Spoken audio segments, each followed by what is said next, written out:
NVIDIA's open-source Linux drivers have performance parity with proprietary drivers, great GPU optimizations across the board.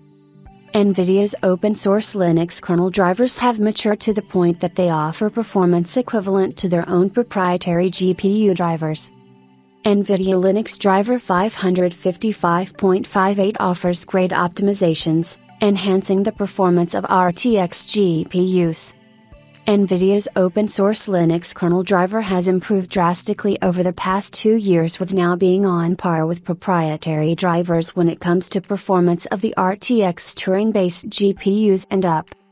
The latest 555 driver series has particularly offered immense optimizations for the RTX GPUs, with its 555.58 currently being the best driver released up until now.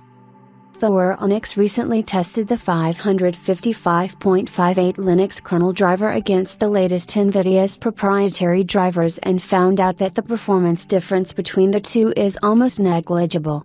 In all departments, professional NVIDIA RTX GPUs were able to score identical numbers with both types of drivers in computing, professional, and creator workloads. There are instances where the proprietary wins over the Linux kernel driver marginally, but the opposite is also seen a few times. The GPUs used were the Emperor-based RTX 8000 and RTX A4000 professional graphics cards.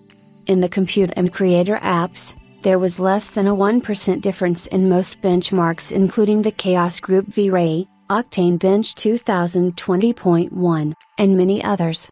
Surprisingly, Rendering and Blender 4.1 came out to be almost identical in various tests with time differences of a few milliseconds. In professional graphics workloads, we see similar results with non-existent differences in scores, as if they are almost in the margin of error. The geometric mean of all the test results showed around 1% difference in performance with both RTX 8000 and RTX A4000. Even the power consumption and temperature remained identical on both GPUs running on proprietary and open-source Linux kernel drivers. As for gaming, Onyx did test the NVIDIA GeForce RTX 40 series graphics cards and found similar results running the gaming workloads on both open-source and proprietary kernel drivers. However, no benchmarks were uploaded to the site.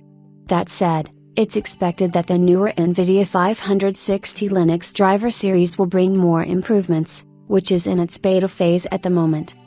It's no surprise that this is the reason why NVIDIA has been promoting its Linux kernel drivers for a while and recently published a blog post on its full transition to open-source GPU kernel modules. Similarly, AMD also added next-gen RDNA 4 GPU support in its Linux kernel driver, ensuring that Linux users can achieve optimal performance from the upcoming GPUs.